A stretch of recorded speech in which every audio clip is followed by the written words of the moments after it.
La santé sur écoute, un podcast Futura avec Julie Kern.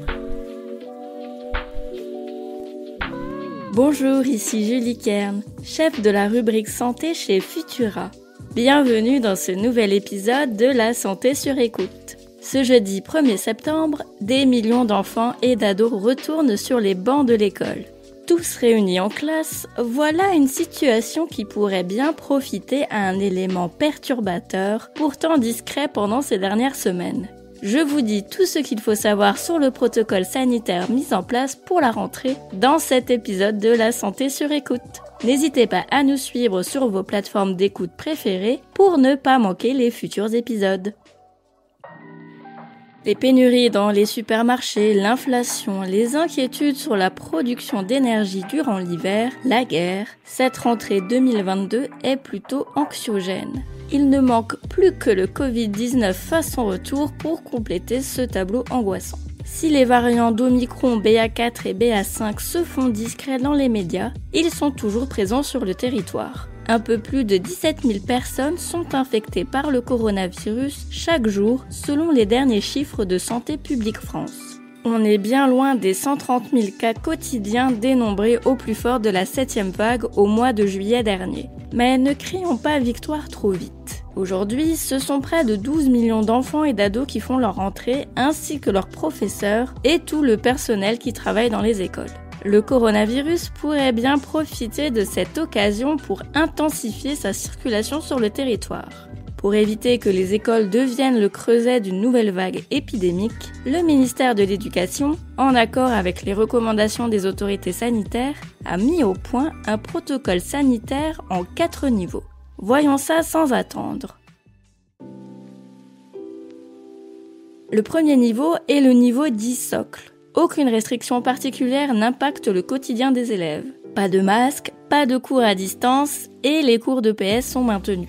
C'est dans ce contexte-là que vos enfants sont accueillis dans leur établissement aujourd'hui, mais si le coronavirus frissonne, le gouvernement peut décider de passer au niveau supérieur, le niveau vert. Là aussi, peu de restrictions encore. Les cours sont maintenus à l'école et si le port du masque est recommandé pour certaines personnes dans les lieux publics, alors ces règles devront être respectées dans les établissements scolaires.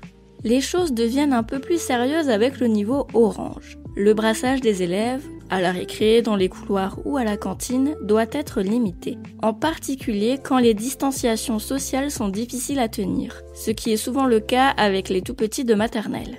Le protocole sanitaire préconise de garder ensemble les enfants d'un même groupe de classe ou d'un même niveau. Le masque est toujours de mise si le gouvernement le juge nécessaire. Enfin, le dernier niveau, l'alerte rouge. S'il est décrété, les lycéens alterneront les cours à distance et en présentiel, tandis que pour les collégiens et les primaires, les cours en présentiel seront maintenus.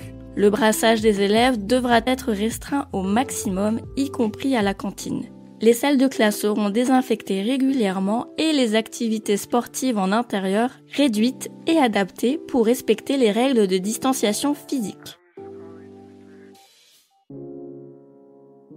Le passage d'un niveau à un autre dépendra évidemment de la situation sanitaire. Si la vague de Covid-19 est dans un creux, cela ne présage en rien de son futur.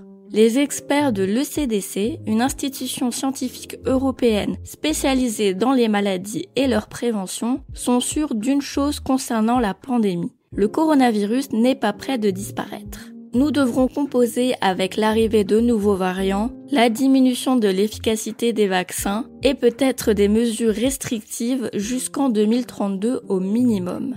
Le CDC vient tout juste de proposer 4 scénarios pour le futur de la pandémie. Je vous laisse les découvrir dans un article que j'ai écrit sur Futura et dont le lien est disponible dans la description. Se tenir prêt à toutes les éventualités est encore le meilleur moyen de garder sa santé sur écoute. Et bonne rentrée à tous les élèves! Merci d'avoir passé ce moment avec moi. Vous trouverez les sources de cet épisode dans la description pour vous forger votre propre avis. N'oubliez pas que les informations partagées dans cette capsule audio ne se substituent pas à un diagnostic médical émis par un médecin. Si vous avez le moindre doute concernant votre santé, n'hésitez pas à consulter un professionnel. Pour soutenir notre travail et améliorer notre visibilité, abonnez-vous et partagez ce podcast autour de vous. On se retrouve bientôt pour le prochain épisode de La Santé sur écoute. C'est aussi la rentrée pour nous et on vous a préparé quelques nouveautés. À la prochaine!